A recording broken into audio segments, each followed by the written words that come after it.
Welcome to the Northeast Kingdom Voice. I'm your host, Scott Wheeler. Today we have a couple who have dedicated their lives to helping people. Everybody knows John Wilson, former soldier, former head of the Newport Board of Aldermen. But then we also have the brains of the outfit, his wife, Janis. Janis has done a whole lot for this country and a whole lot for her community, but oftentimes, like many people, she has done so very quietly. Her toughest job was keeping John in line. Is that correct? That's about it in a nutshell, yes. Would you say that has she been a big supporter of you throughout the years? Oh, she supported me for the last 51 years. Just little things like when I was a drill sergeant and we're working 18 hours a day. Come in off the range, walk in, drop my boots and hit the couch to try to get some sleep. Wake up and my boots have been shined. Right. 'Cause we always had to look good. Yes, she kept me in line all the time I was in. Tell me though, I know we've talked about this, but she always outranked you, even without being in the military. You've told me that the role of mama always outranked. No matter what rank you were, she was always one step above. Well, yes, and any guy that says that he rules the roost, I think he's fooling himself, because that old adage, if mama's happy, everybody's happy. When he was a drill sergeant, Janis, did he ever try to get you to do push-ups? No. My daughter and I would never let him treat us like his trainees. Okay, so you actually have known each other all your lives? Just about. Yes. Because you've been dating ever since you were a little kid. Oh, we went together about 6 years before we got married in 1967. Yeah. So yeah, I've known Janis all my life. And did you both grow up in We both grew up in Rock Island. Yeah. Hey, here's a really dumb question for a local guy. Rock Island doesn't exist really anymore. It's now part of Stansted. Where exactly was Rock Island as in its boundaries? Well, there were the three villages just north of the border. Right. Beebe, Rock Island was in the center. They had Butterfields, and then Stansted was up on the hill. We say it doesn't exist. Janis was born in Rock Island, Quebec, so maybe she was never born by the Quebec government. That would be like Vermont coming in and saying, okay, we are combining Newport and Derby, and we're going to call it Derby. Scott, you were probably born in Newport, so were you ever really born? But No, that's how it was. I was born in the West Derby portion of Newport. Yeah. So then your big moment came when you're working here on it with a green card. Yeah. And all of a sudden, Uncle Sam, because you being a Canadian, you had your, well, how does a green card work? Do you have who do you have an alliance to? Your country of origin, and you are a Canadian citizen, or do you have it to the country where you have your green card? Growing up, I'm a Canadian. But then when I went to the apprentice course in Massachusetts, you need to have a green card. It's a work visa. Right. And then re-register it every year. And then in 68, when they were heavily drafting for Vietnam, all these that came out of Canada working on their green cards said, here's your choice. Your number's up. You either going in the Army or you can turn your green card in and go back to Canada. Just about everyone that was a Canadian working in Massachusetts and Vermont, they turned their cards in. I decided, no, I like the United States and I'm staying here. So were you married at that time? Yes. What did you think? What did you want him to beat feet and head back to Canada? Or? No, I liked living in the States. Right. Yeah. I'm going to post a photo, and it shows is the ice cream shop photo on Main Street. That's your last photo that was taken of you before you went to Vietnam. I think you once It was told pretty me. close to that, yeah. Yeah, in the Dairy Joy, that was located. I remember, because you got to remember, I'm a youngster compared to That's you. right. Is where was that exactly located? Was it where? I think it's where the bank is now. Right where it was. Yeah. Okay. And then the parking lot used to be one of the hotels that burned down. Right. And so you went to Vietnam. Who were you with again? The I was in Americal? the Americal division, which is the largest division in Vietnam. And you didn't have a cushy job there. No, I was an infantryman. I was out in the fray and the fight, and yeah. So meanwhile, what were you doing, Janis? I went back to Canada, and I went back and moved in with my mom and dad. I lived with them while he was gone. I was working at Spencer's. Did you always worry? Do you get a sense of normalcy? My thought was when he left, I knew he was coming home. I knew nothing was going to happen to him. Do you think you knew it, or do you think you were? I don't think I was in denial. I really don't. I think I knew he was coming home. Right. So. But talk about when you were working down here in Newport and military guy showed up in his dress uniform. My heart went right down through to my feet. You were in what, slalom? Slalom, yes. And you said you saw a guy. I saw GI come in, yeah. And you thought that but was he didn't it? come to me. No. Was he just visiting, or? I think his wife, was working there.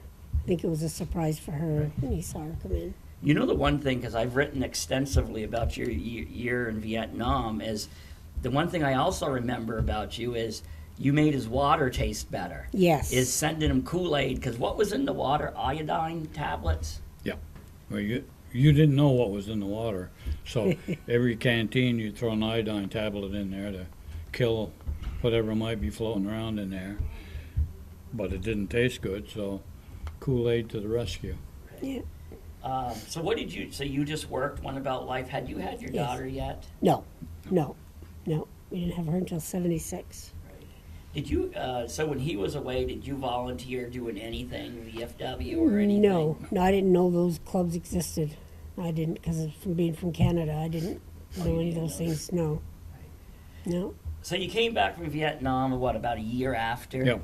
And you said, "This is it.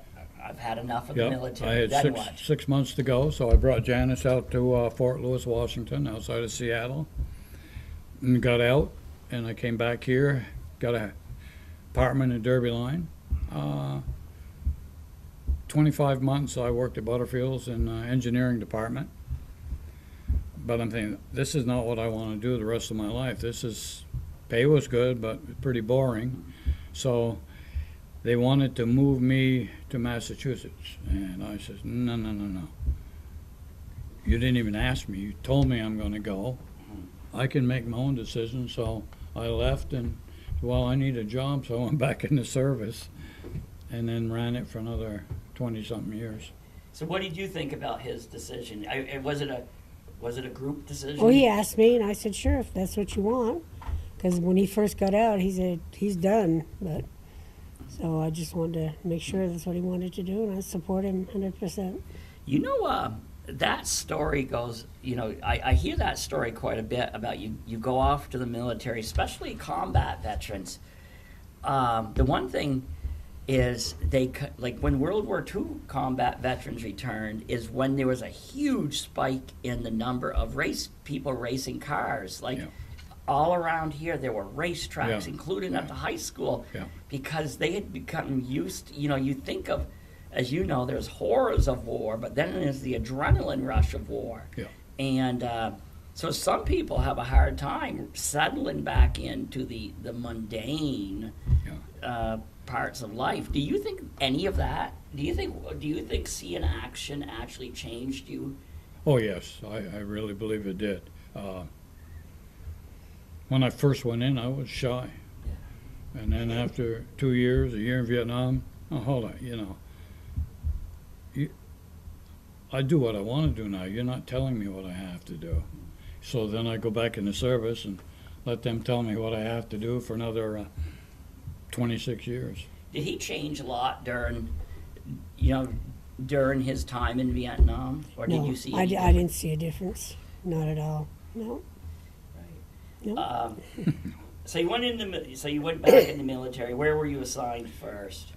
2 years at Fort Lewis, Washington, and then I came down on orders for Germany. Yeah. So we took the cat and Janis, and I headed for Germany, and about 4 months later I was able to find a place to live and bring Janis over to Germany. And that's when Jennifer came about, born in Frankfurt, Germany. Yeah. What did you think about Germany? I enjoyed it. Beautiful country, sometimes tough in the service over there. Yes. We're talking in the 70s now, because I went into a mechanized infantry unit, and I mean, if you even nick a tree, they're hitting the American government up for that tree and every product that could come off the tree. So Was that our just training was a lot restricted, even though we'd be up in the Fulda Gap looking at the Russians across the DMZ at us. Now, was that because was the Germans' behavior because there were still people who were so licking their wounds from the war? No, I don't. I think it was here's an opportunity. I own an orchard, and if these Americans come in here and destroy any of my trees, I'm going to get some money out of this. So I think it was to benefit them. They would get paid for any type of damage we do over there. So, what was your role, Janis, as a especially as the wife of a rising star, as in not an officer, but you did rise. Didn't you rise to the rank that the furthest you can go as Oh, an yes, enlisted man? yeah. So, what was your role, Janis? At what rank? There were different ranks. Well, how did it change throughout the? Well, when we were in Europe, I mean, the wives would get together and do things together, Right. just as a group, because a lot of times they were downrange in the field all the time. Right. So we would get together and do things like have potlucks or plays with the kids and stuff like that. And the German people were wonderful to us because we lived out in the town, Right. and they were super to us. So. So what about when he was sergeant major? Weren't you expected to have an active yes. role within? Yes, not as much as the officers' wives did, but for the enlisted, we used to do all kinds of things because they would be gone for a month at a time. So we'd get together and do things, just maybe crafts or whatever. But didn't you also have to help out more on the base? Oh yes, oh yeah, if the wives needed something, I was there for them. If they just needed to talk because they were lonely, because we had a lot of young girls at the time, and that was their first times away from home. So, yeah, we were always there for them. Right. So, And sometimes, didn't you actually move? Janice, didn't you actually move sometimes before John did? Or, no. oh, okay, I No. didn't. One time when I came home and said, "Well, honey, I'm heading for Korea. I'll see you in a year." She stayed in quarters, Oh, okay. Yes. and then that's one of the only times where we didn't move together Maybe to that's our what next I was assignment, and then it's kind of rough because she took care of Jennifer, put her in new schools, and then by the time I was going to like Fort Carson, I was a first sergeant, and they always had family support groups. The military started realizing that we can better train in the field if problems are being taken care of back on home base. And the captain's wife and first sergeant's wife would, as I say, get little groups together. Oops, she has a problem. Try to solve the problem before the soldier in the field had to be told about it. Right. Right. Because once a soldier in the field has been told about a problem in the rear, we really don't need him out in the field because his mindset is his family. And just think, John, you've been on the show with other folks of the now late Lindy Palin, and then Joe Queenan, yeah, Ed and Peranto. the LaPlante, Yep, the newer generation. right? Dana LaPlante. Dana LaPlante. But where you talked about technology, like how do you think that would work? Like, would you have wanted, like today's soldiers, Marines, airmen, they can really stay in contact with their families now. Like, Yeah. would you want to have known every day? No. Would you want to have had contact with him No. out in the bush all the time? No, I would not. For the simple reason he just said. Like, say your daughter was acting up in school, your son was acting up. I would never have called him and told him what was going on. I would have told him when he came home, but not while he was training. Because that, like he said, is your mind isn't on your job. So I would always tell my boys, if I can handle it for you, let me help you. Don't call your husband down range, or don't get in touch with him down range because of that. So Now, look, one thing about you, John, I know you tell me, don't tell people this because you come off as tough because you're a former drill sergeant and that. But to be realistic is you are a nice guy. And you help out everybody. But has this woman, I think we said before, without Janis, your wife, would you have been able to have gotten to where you were in the military? If she'd been tough and gruff and she didn't want to work with the other people on the base? Had she not supported me, Yes. I probably would not have made it to 20 years. Right. One thing I like to add too is when I went to the Sergeant Major's Academy in Fort Bliss, Texas, it's a 6-month school. Right. The wives come, and while we're doing all the training to become Sergeant Major and working with the generals and stuff, the wives also have classes on how to conduct themselves as a battalion sergeant major's wife, a brigade sergeant major's wife, so that when these functions happen, the wives have their role too. So what did you learn in those classes? To say yes to him all the time? toe the line. No. No. No, we learned, our part in the military was more or less just to support the husbands, and how to handle yourself in a situation, like when they're downrange or something like that. Just how to handle that situation. In the schools, because your daughter, did she go to military schools? Mostly civilian schools. Oh, Mostly they were all civilian schools, but we had some that were on military bases. But they're all run by civilians, by the civilian school boards. The spouses of military men, especially the ones rising through the ranks, there must be some ego within the spouses too. Oh yeah. Yeah, and I won't go there. so do because I don't know if back in your day were there any husbands who were civilian husbands while their wives were. I think we had one. Jenkins, Colonel Jenkins' husband was Yes. part of a group. And Terry Barnes, but Right. maybe Yeah. she wasn't married. But so there was even Yes. even and the we'd people who include did- them in our wives groups. Right. We always included them in our wives groups. But there was sometimes some egos amongst the Oh, yeah. the non-enlisted people. Yes. As in, Oh yeah. But I think lieutenants' wives, Yeah. because their officers have just been commissioned, yeah, and field grade officers, majors and above. Right. When the spouse's husband has become a major, it's just like they have a little ego trip that, I'm now a field grade officer's wife. But the sergeant major's wife worked with the commander's right. wife. So, I'm sure there was she's seen some where the junior officers' wives, be it company grade or field grade,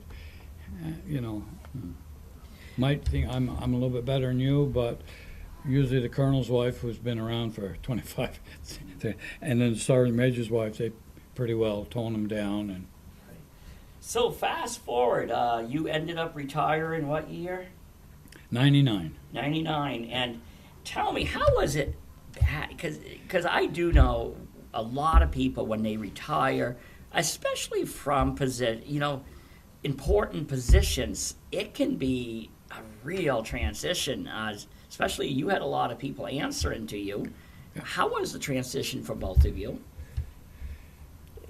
It was fine with me. I didn't wear his rank. You know, I was his wife. Did you That's the like way I him was kicking raised. around?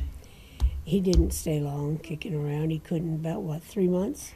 Yeah. If that long. He had to get a job. He said he wasn't going to work for a year. About And 3 then- months. And how long? What year were you elected to the board, the Newport City Council? 2001. Oh, so you didn't really.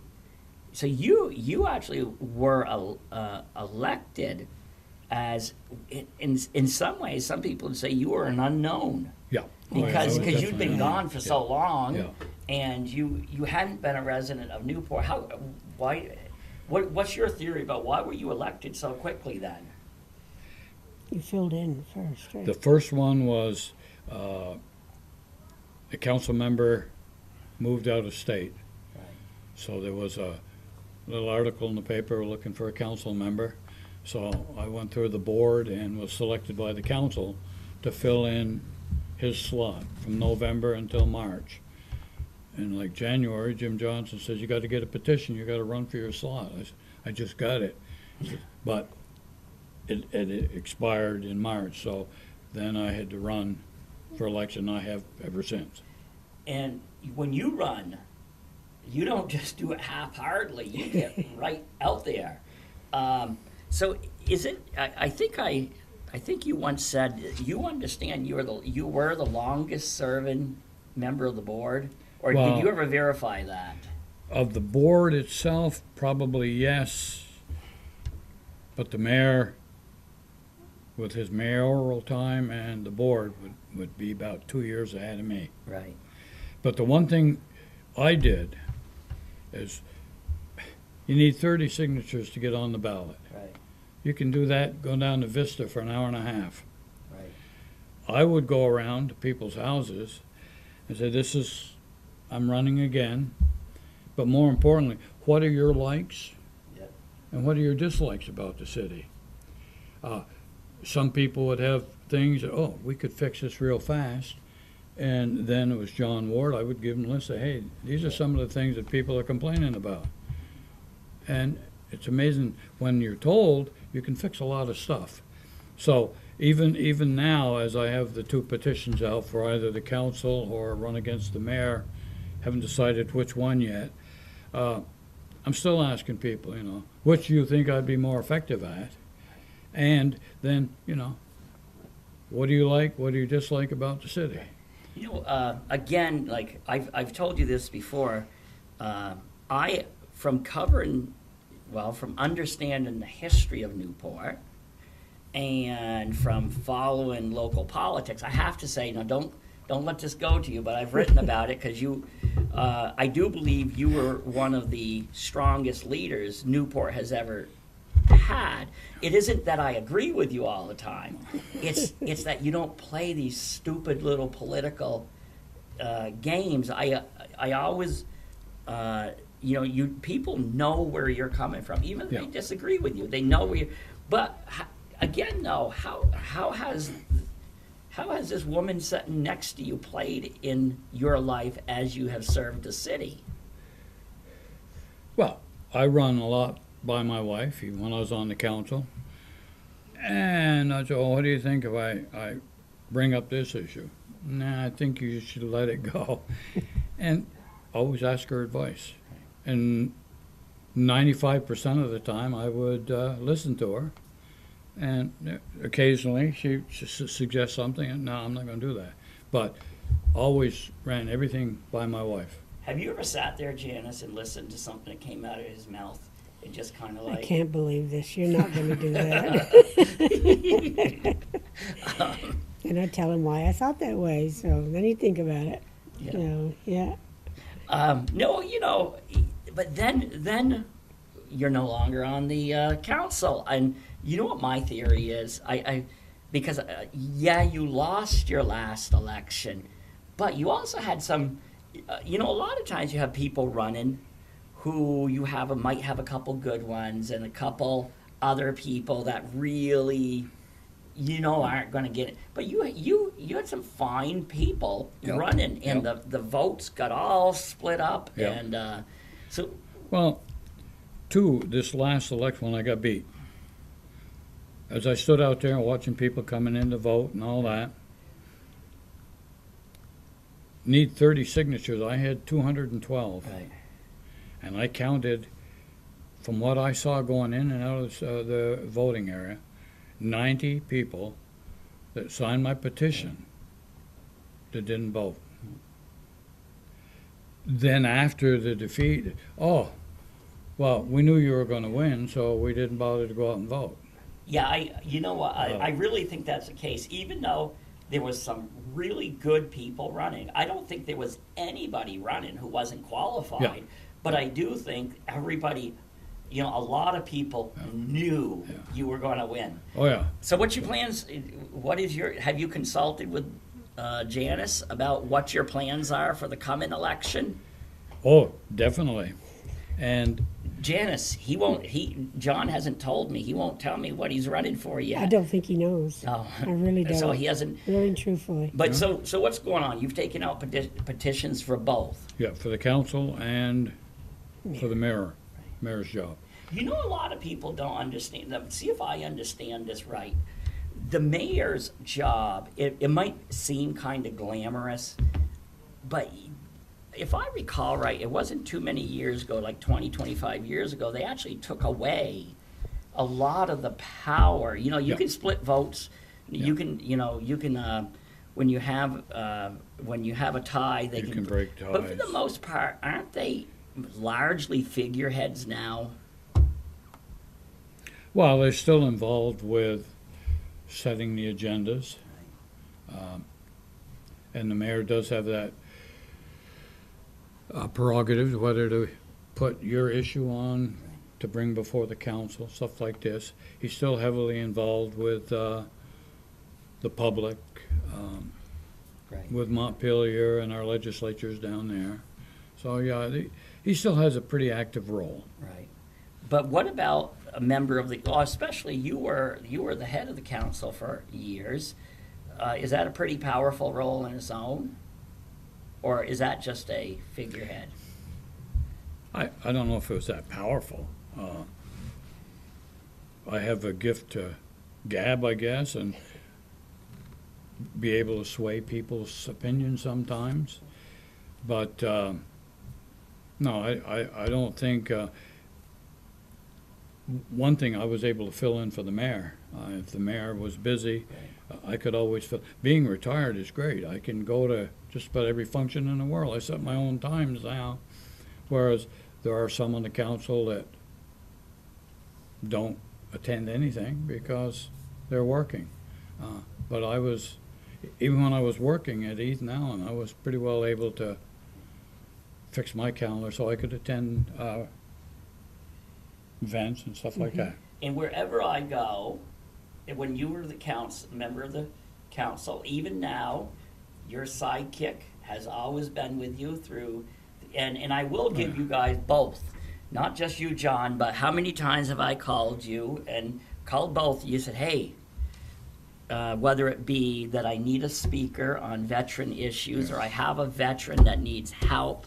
Everybody, like, I don't know how many times you got called. Well, Scott Wheeler sent me, and because sometimes, like I tell people that both of you are my my two-person veterans organization. I probably send people to you that you can't help, but at least you guys have the framework on where we can say that. Or who Yes. can provide Help that them. help that they need, yes. Yeah. I'm still doing that. But Janis, like, we're having a ribbon cutting for the tasting center where Janis was always there.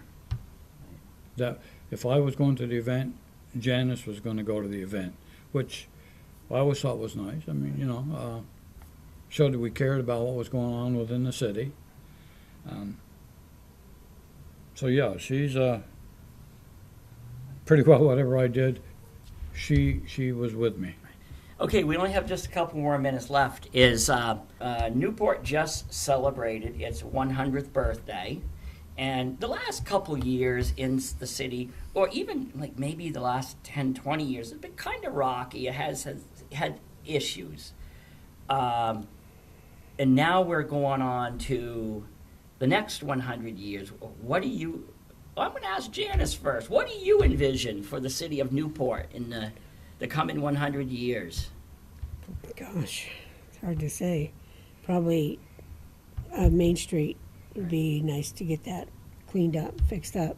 Right. Stores, more stores. Because even though 'Cause you I weren't think that born in would- Newport, right. both of you remember Newport Oh, well. absolutely. Oh, yeah. Come down here shopping, it was wonderful. To me, that's what, I guess that's what the city will need, is to be able to have people come in and do like we could do. Right, Come in and have a good time, so, but right. So, John, how do you envision the city moving forward? Moving forward, I think good days are coming again. The one thing I would really like to see is this is not the rich area of Vermont, and yet we are the highest taxed city Yeah. in the entire state. But our population cannot afford all the luxuries we have. We have the best of everything, and I think that's good. We need it. But somehow, some way, the tax rate has got to come down. I mean, people are at a saturation point now. They're asking for grants. The list for people that can't pay their water and sewer and their taxes, it grows and grows. And that's not the Newport I envision. I envision not so much in taxes, where people have the money and then they can spend it locally. Right. Because I know even people are having trouble selling their houses in Newport Yeah. because of the tax Tax rate. rate. Because Right. people talk about free money, and there's Yeah. nothing really. No. There's no such thing as free money. right. But I've been accused of having rose-colored glasses on.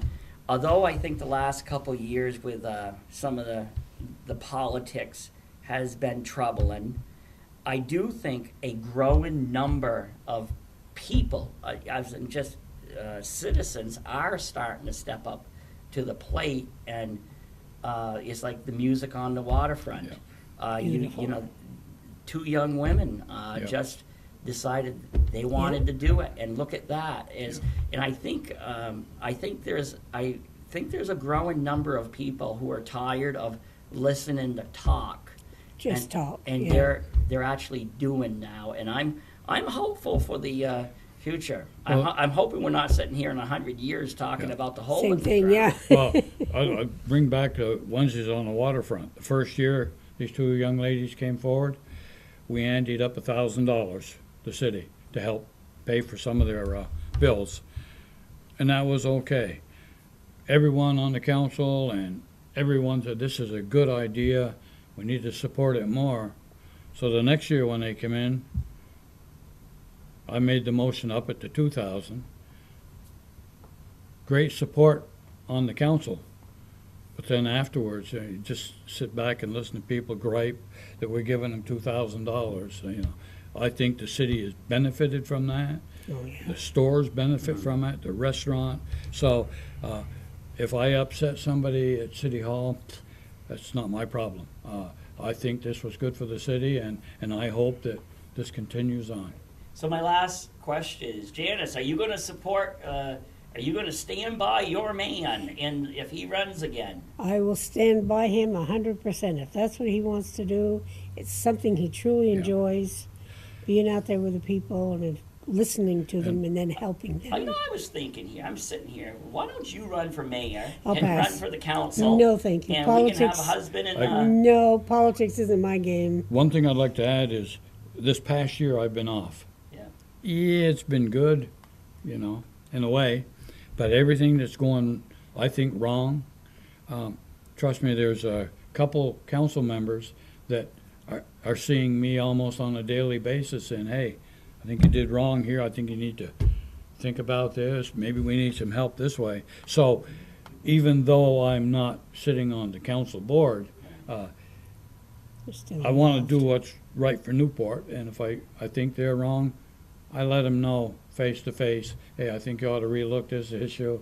And it's happened a few times. So is it guaranteed at this point your name in some form is going to be on the ballot? I am going to turn in one of the 2 petitions. Yes, I am.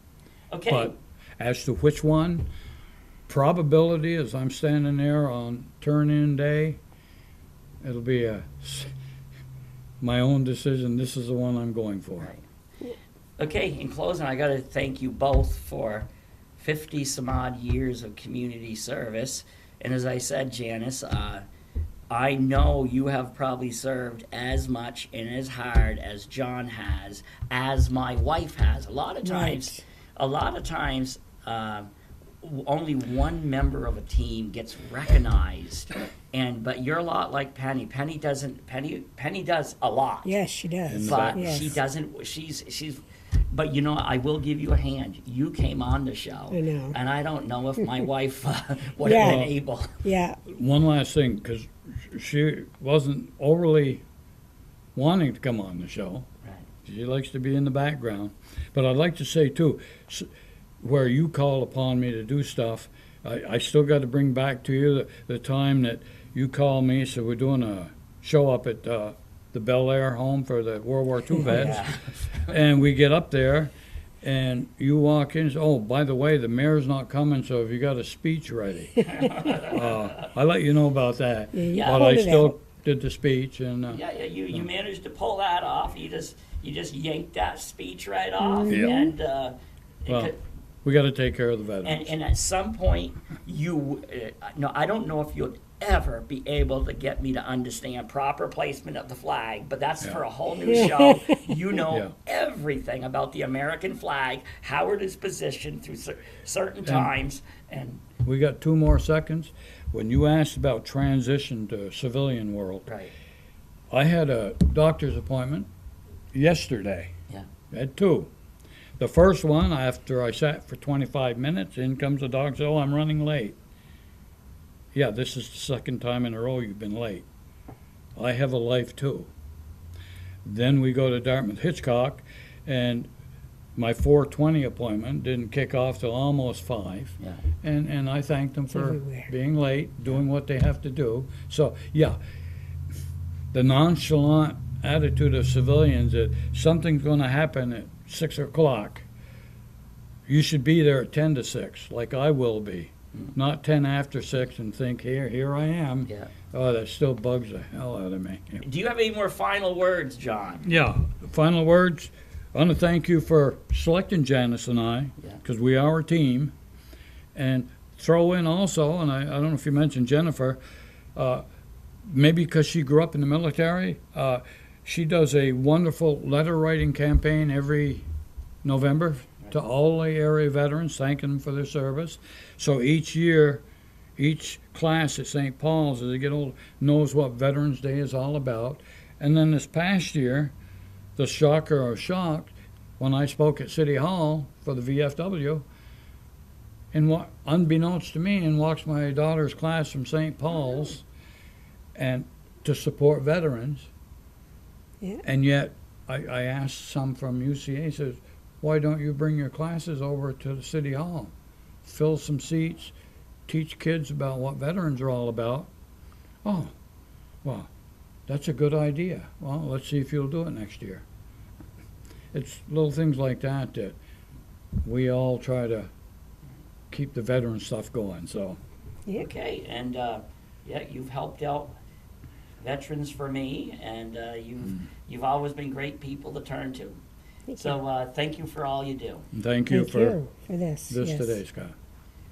and thank you to the viewers for tuning in to another segment Pretty of good. the Northeast Kingdom Voice.